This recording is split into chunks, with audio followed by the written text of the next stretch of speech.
Hello everyone, आज हम पढ़ेंगे फिगर्स ऑफ स्पीच के बारे में। ज्यादातर बच्चों को ये इशू होता है जब भी वो कोई पोएम पढ़ते हैं, कोई पोएट्री पढ़ते हैं, तो उनको सबसे ज्यादा इशू इस बात का रहता है कि उसका सेंस या उसका मीनिंग तो वो निकाल लेते हैं, पर वो उसके figures of speech find out नहीं कर पाते हैं। तो सबसे ज्यादा जो आजकल इम्पोर्टेंट है और जिसके रिगार्डिंग बोर्ड में भी कई सारे क्वेश्चंस आते हैं, तो आज हम वही फिगर ऑफ स्पीच को सिंपलेस्ट वे में डिस्कस करेंगे। और आज हम यहाँ पर 20 फिगर ऑफ स्पीच को डिस्कस करेंगे।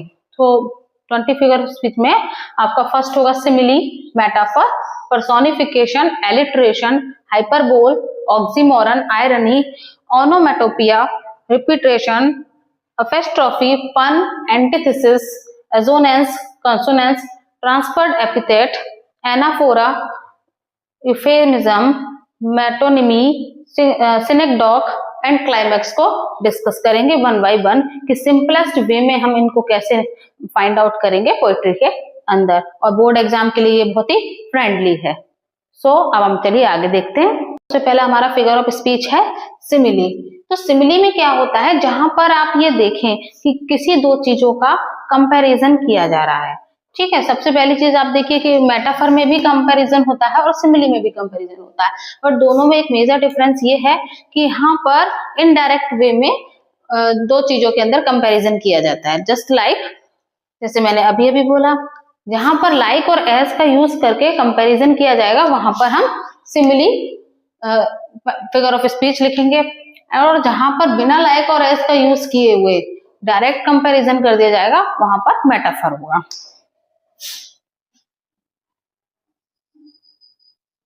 तो हम कह सकते हैं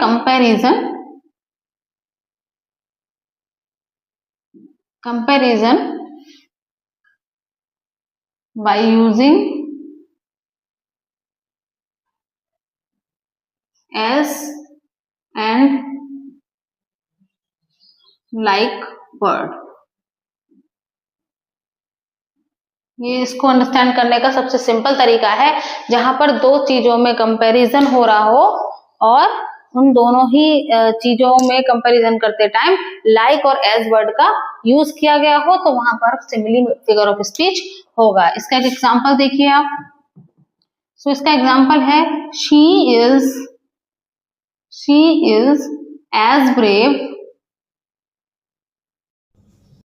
as a lion, she is as brave as a lion. तो गर्ल को कंपेयर किया जा रहा है लॉयन से, तो यूज किया गया है यहाँ पर एज का। तो जहां पर भी हमें लाइक और एज दिखेगा वहां हम बिना सोचे समझे सिमिली को टिक कर सकते हैं और सिमिली फिगर ऑफ स्पीच को इंडिकेट कर सकते हैं। और ये बहुत इजी है, वो जैसा कि बोर्ड एग्जाम पास में है, तो आप लाइक और एज को जल्दी से देखिए और वहां पर सिमिली आप दे सकते हैं कि हाँ यहाँ पर सिमिली फिगर ऑफ स्पीच का यूज किया गया। नेक्स्ट आपका मेटाफर। मेटाफर में क्या होता है, डायरेक्ट कंपैरिजन। डायरेक्ट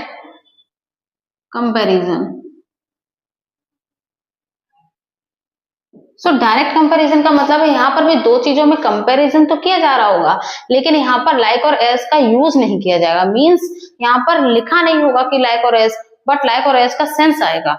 जैसे कि एग्जांपल से समझिए इसको। जैसे आप एग्जांपल देखिए, time is money.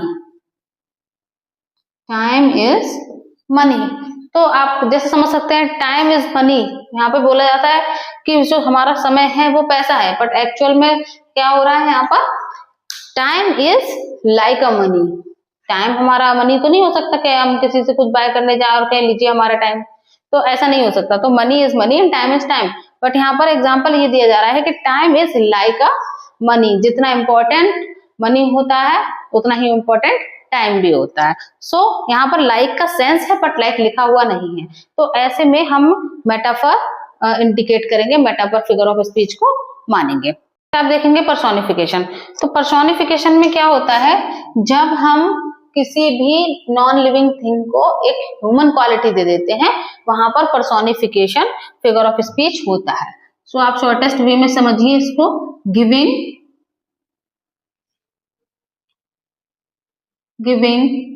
Human qualities to non living things, non living things. Okay, तो जब हम किसी भी नॉन लिविंग थिंग्स को एक ह्यूमन क्वालिटी दे देते हैं, जस्ट लाइक ट्रीज हंस रहे हैं या ट्रीज चल रहे हैं, तो है तो एक ट्रीज को मानते तो लिविंग ही है, बट हमारे नेचर के पर्सपेक्टिव में जितनी भी चीजें आती हैं उनको यहाँ पर जब हम फिगर्स ऑफ स्पीच में देखते हैं तो उनको हम एज अ नॉन लिविंग ही ट्रीट करेंगे। ठीक है, जैसे कि अगर हम ट्रीज की बात करें तो हम पोएट्री में लिख देते हैं कि ट्रीज चल रहे हैं, दौड़ रहे हैं, तो ये एक ह्यूमन क्वालिटी है। माना कि ट्रीज एक लिविंग थिंग है लेकिन वो चल नहीं सकते, तो एक तरीके की ह्यूमन क्वालिटीज हमने एक ट्रीज में दे दी, तो ऐसी जगह पर हमेशा पर्सोनिफिकेशन होता है। इसका आप एग्जांपल देखिए, the sun smiled, the sun smiled at us. जैसे हम यहाँ पर एक एग्जांपल दिया मैंने आपको, the sun smiled at us, तो जो सन है वो हमें देखकर स्माइल कर रहा है, पर ऐसा पॉसिबल है क्या? कोई सन या कोई भी नेचर का जो भी चीज नेचर की होती है वो हमें देख के स्माइल कर सकती है? नहीं। लेकिन स्माइल करना क्या है? एक ह्यूमन क्वालिटी। तो एक ह्यूमन क्वालिटी जब हमने किसी नेचर रिलेटेड थिंग को या फिर किसी को भी, क्योंकि सन तो एक प्लैनेट है तो कोई प्लैनेट स्माइल नहीं कर सकते, तो जिस तरीके से हमने एक ह्यूमन क्वालिटी सन को दे दी है, इसी तरीके से जब भी कहीं पर भी कोई भी ह्यूमन क्वालिटी एक ऐसी चीज को दे दी जाएगी जिसके अंदर एक्चुअल में ह्यूमन क्वालिटीज नहीं होती हैं, तो इस जगह पर हम पर्सोनिफिकेशन फिगर ऑफ स्पीच का यूज करेंगे। फोर्थ फिगर ऑफ स्पीच को देख लेते हैं, alliteration, repetition of the same starting sound. तो आप देखिए जब किसी भी लाइन में सेम साउंड रिपीट हो रही हो, साउंड मीन्स उसका जो स्टार्टिंग लेटर है वो सिमिलर हो, ठीक है, और उसकी साउंड भी सिमिलर हो, जैसे कि शी सेल्स, सी शेल्स, ये दोनों ही बोलने में सेम लग रहे हैं। ठीक है, ऑन द सी, जबकि इनका सारे वर्ड्स का मीनिंग अलग अलग है। सी सेल्स वह बेचती है, शी सेल्स जो समुद्री कौड़ियां होती हैं, ऑन द सी समुद्र पर, तो पूरा सेंस अलग है, लेकिन यहाँ पे वर्ड जो है ना, जैसे सी सेल्स और सेल्स से सिमिलर हैं, तो ऐसी जगह पर एलिट्रेशन फिगर ऑफ स्पीच होता है। नेक्स्ट आप देखिए हाइपरबोल। हाइपरबोल का मतलब होता है बढ़ा चढ़ाकर किसी बात को बताना, किसी बात को एग्जैगरेट करके बताना। जैसे एग्जैगरेशन फॉर इफेक्ट, किसी चीज का बहुत ज्यादा इफेक्ट रहे सामने वाले पे, जब हम उसको बता रहे हैं तो उसको बताने के लिए किसी चीज को हम बहुत ज्यादा बढ़ा चढ़ा के बोले। जैसे कई बार आपने देखा होगा, मैंने तुमसे हजारों बार ये बात कही है, पर क्या कोई एक ही बात को 1000 टाइम बोल सकता है? नहीं, क्योंकि आप पर उस बात का ज्यादा इफेक्ट पड़े, इसलिए जो पर्सन है वो अपनी बात को इस तरीके से प्रेजेंट कर रहा है। तो किसी भी बात को ऐसे प्रेजेंट करना कि उसका अच्छा इफेक्ट पड़े और उसको बहुत बढ़ा चढ़ाकर बोला जाए, तो वही चीज होती है हाइपरबोल। वहां पर आप लिख देंगे फिगर ऑफ स्पीच हाइपरबोल। इसका एग्जांपल देखिए, I am so hungry I could eat a horse. तो कह रहे हैं मुझे इतनी भूख लगी है कि मैं एक हॉर्स को खा सकता हूँ, but it is not possible. So आपको पता ही है कि जब कोई चीज, क्या कोई कितना भी भूखा होगा लेकिन एक हॉर्स को तो नहीं खा सकता, तो आप समझ जाइए कि यहाँ पर बढ़ा चढ़ाकर एक बात को प्रेजेंट किया जा रहा है। तो जहां पर भी आपको इस तरीके का सिनेरियो दिखेगा कि हाँ किसी बात को बहुत ज्यादा बढ़ा चढ़ाकर कहा जाता है जो एक्चुअल में हो नहीं सकता, तो वहां पर आप हाइपरबोल इंडिकेट करेंगे। नेक्स्ट देखिए ऑक्सीमोरन। ऑक्सीमोरन के अंदर क्या होता है, जब आपको किसी पोएट्री में या किसी भी प्लेस पर दो अपोजिट वर्ड एक साथ दिखाई दें, ठीक है, अपोजिट वर्ड, इसका मैं एग्जांपल आपको देती हूँ। Original copy, bring me original copy of the documents. तो आपने देखा ना, ओरिजिनल भी है और कॉपी भी है, ये दो डिफरेंट वर्ड हैं जिनको एक साथ यूज किया जा रहा है। तो ऐसे प्लेस पर हम ऑक्सीमोरन फिगर ऑफ स्पीच का यूज करते हैं। इसका अनदर एग्जांपल है लिविंग डेड। सो लिविंग डेड आप देखिए, अगर वो लिविंग है तो डेड कैसे है? तो ये दो जो डिफरेंट वर्ड्स हैं, जब इनका एक साथ कहीं पर यूज किया जाएगा वहां पर ऑक्सीमोरन फिगर ऑफ स्पीच होता है। जैसे he came back from the journey and lie down on the bed looking like living dead। तो इस तरीके से आप समझ लीजिए कि वो अपनी जर्नी से वापस आया और लेट गया, देखने में ऐसा लग रहा था जैसे जिंदा तो है बट मर गया। तो दो तरीके के वर्ड जो बिल्कुल सिमिलर होते हैं, दो अपोजिट वर्ड्स को एक साथ जब यूज किया जाता है तो वहां पर ऑक्सीमोरन फिगर ऑफ स्पीच आप लिख देंगे या इंडिकेट करेंगे, जैसे भी आपके क्वेश्चन के अकॉर्डिंग जैसे भी आपको पूछा गया हो। चलिए नंबर 7 को देखते हैं, आयरनी। आयरनी में क्या होता है, opposite of what is expected. तो जो भी आप किसी चीज से एक्सपेक्ट करते हैं, जैसे कुछ चीजें फिक्स्ड होती हैं कि जैसे अब यहाँ पर एग्जांपल ले लीजिए, fire station burns down. Fire station का काम क्या होता है, आग को बुझाना, बट वो खुद ही जल गया, तो आयरनी हो गई। ऐसे आपको इसको याद रखने में हेल्प रहेगी कि जहां पर कुछ हमें एक्सपेक्टेड कुछ और हो कुछ और जाए, तो ऐसी कंडीशन में हम आयरनी फिगर ऑफ स्पीच का यूज करते हैं। सो जैसे एग्जांपल आप देख लीजिए, fire station burns down. Next देखिए, onomatopoeia, words that imitate sounds. तो ऐसे वर्ड्स जो किसी चीज की साउंड्स को रिप्रेजेंट करते हैं, जस्ट लाइक द स्नेक हिस्ड, जैसे स्नेक की साउंड होता है हिस। द बीज बज्ड, जैसे बीज की sound buzzing. The bell ding dong, bell की साउंड डिंग डोंग। तो ऐसे जो वर्ड्स होते हैं जो किसी चीज की साउंड को रिप्रेजेंट करते हैं, वहां पर ओनोमेटोपिया फिगर ऑफ स्पीच का यूज किया जाता है। नेक्स्ट आप देखिए number 9, repetition, repeating a word और फ्रेज फॉर एम्फेसिस।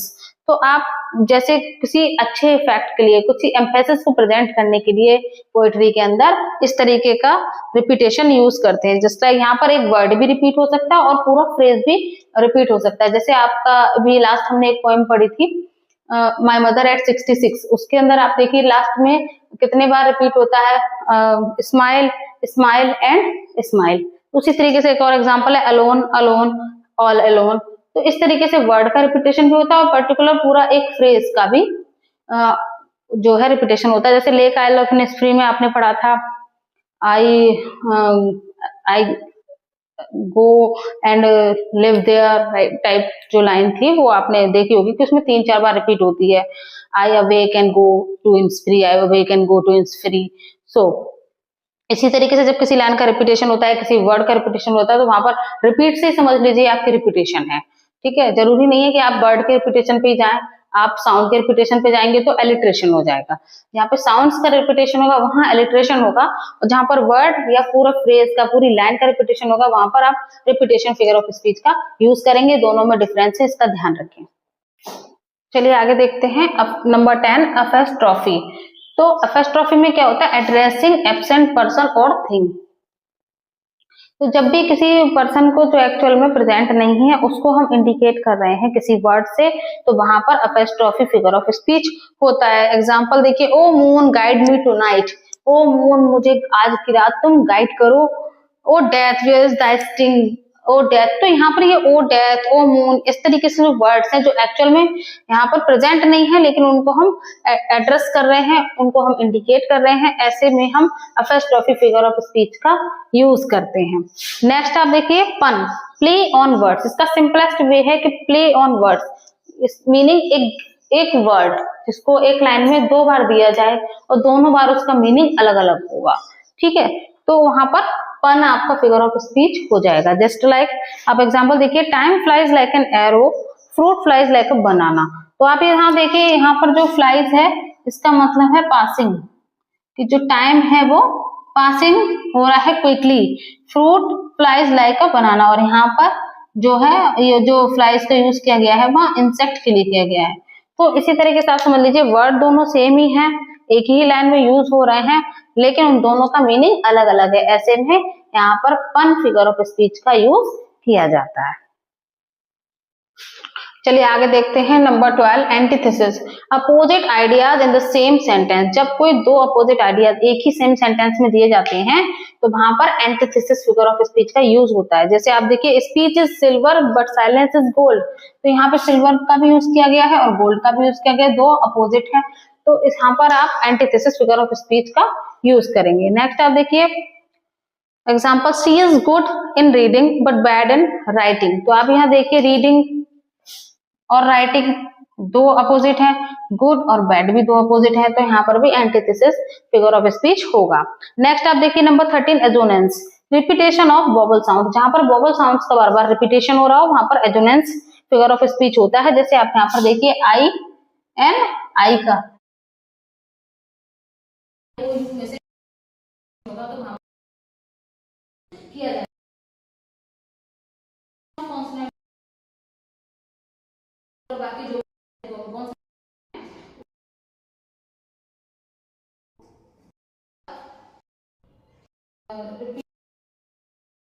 15 को देखते हैं, transferred epithet, the quality of one noun given to another. तो जब किसी एक नाउन की क्वालिटी हम किसी और नाउन को दे देते हैं, ठीक है, तो ऐसी कंडीशन में transferred epithet figure of speech होता है। आप ट्रांसफर से समझ लीजिए कि अगर किसी एक लाइन में क्वालिटी तो वो किसी और नाउन की है, पर उस वर्ड को लिखा किसी और नाउन के साथ जा रहा है, तो ऐसी कंडीशन में वो जो नाउन की क्वालिटी है वो दूसरे नाउन को ट्रांसफर हो गई है। तो ऐसी कंडीशन में हम ट्रांसफर्ड एपिथेट का फिगर ऑफ स्पीच का यूज करते हैं। जैसे कि देखिए आप एग्जांपल कि स्पेंड अ स्लीपलेस नाइट, उसने एक स्लीपलेस नाइट बिताई। तो नाइट कभी स्लीपलेस नहीं होती, लेकिन स्लीपलेस को नाइट के साथ देखा जा रहा है, तो ये क्वालिटी किसकी है, पर्सन की।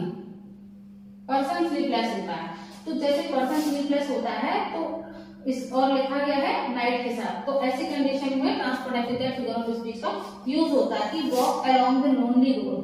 रोड कभी लोनली नहीं होती, लेकिन लिखा लोनली वर्ड को लिखा गया है रोड के साथ, तो यहाँ पर ही की क्वालिटी लोनलीनेस जो है पर्सन की क्वालिटी है, जिसको जो है रोड के साथ लिख दिया गया है। तो ऐसी कंडीशन में ट्रांसफर्ड एपिथेट, यहाँ पे पर्सन की क्वालिटी आपने किसी और वर्ड के साथ इंडिकेट कर दी, ऐसी कंडीशन में transferred epithet figure of speech का यूज होता है। नेक्स्ट देखिए number 16, anaphora, repetition of the beginning, repetition at the beginning of the line. किसी भी पैराग्राफ या किसी भी पोएट्री की जो लाइन्स होती है उनकी स्टार्टिंग में ही अगर रिपीटेशन हो रहा है किसी पर्टिकुलर लाइन का या वर्ड का या फ्रेज का, तो ऐसी कंडीशन में हम इसको एनाफोरा फिगर ऑफ स्पीच बोलेंगे।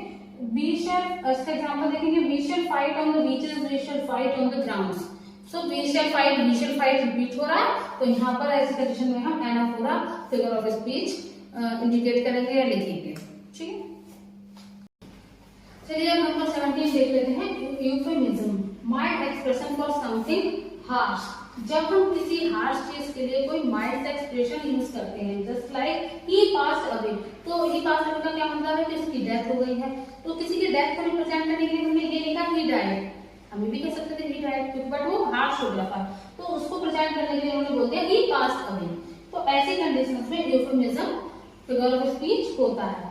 नेक्स्ट आप देखिए number 18, metonymy, one thing represented by something related. अगर किसी एक चीज की इंपॉर्टेंस को दिखाने के लिए किसी दूसरी चीज का यूज किया जाए, किसी दूसरे वर्ड का यूज किया जाए और उसको हमारे जो फर्स्ट वाली चीज जिसकी इंपॉर्टेंस दिखानी है उससे रिलेट कर दिया जाए, तो ऐसी कंडीशन में मेटोनिमी फिगर ऑफ स्पीच होता है। आप तो देखिए the pen is mightier than the sword. वैसे तो पेन और सोर्ड का कोई कनेक्शन नहीं है, क्योंकि पेन जो है वो नॉलेज और राइटिंग स्किल को रिप्रेजेंट करता है एंड सोर्ड जो है वो फाइट और वॉर स्किल को रिप्रेजेंट करता है, लेकिन पेन की इंपॉर्टेंस दिखाने के लिए हमने सोर्ड को पेन से रिलेट कर दिया है। So the pen is mightier than the sword, तो ऐसी कंडीशन में मेटोनिमी फिगर ऑफ स्पीच होता है। नेक्स्ट आप देखिए सिनेक्डॉक, तो सिनेक्डॉक क्या होता है, a part represents the whole. अगर कोई एक पार्ट या एक वर्ड जो पूरे होल कॉन्सेप्ट को रिप्रेजेंट करता है, ऐसी कंडीशन में सिनेक्डॉक पार्ट फिगर ऑफ स्पीच का यूज किया जाता है। जैसे इंडिया वॉन द मैच, तो इंडिया यहाँ पर इंडिया का मीन्स इंडिया की कोई कंट्री, पूरी कंट्री को भी रिप्रेजेंट करता है, बट यहाँ पर एक टीम की बात होती है, एक ग्रुप को जब कोई वर्ड रिप्रेजेंट करता है, तो ऐसी कंडीशन में सिनेक्डॉक फिगर ऑफ स्पीच का यूज किया जाता है। चलिए लास्ट फिगर ऑफ स्पीच को देख लेते हैं, climax, ideas arranged in increasing importance. तो आप अपनी इंपॉर्टेंस के अकॉर्डिंग जब किसी लाइन में कुछ वर्ड्स को अरेंज कर देते हैं या किसी आइडिया को अरेंज कर देते हैं, तो उसको हम क्लाइमैक्स बोलते हैं। जैसे कि came he saw and he conquered,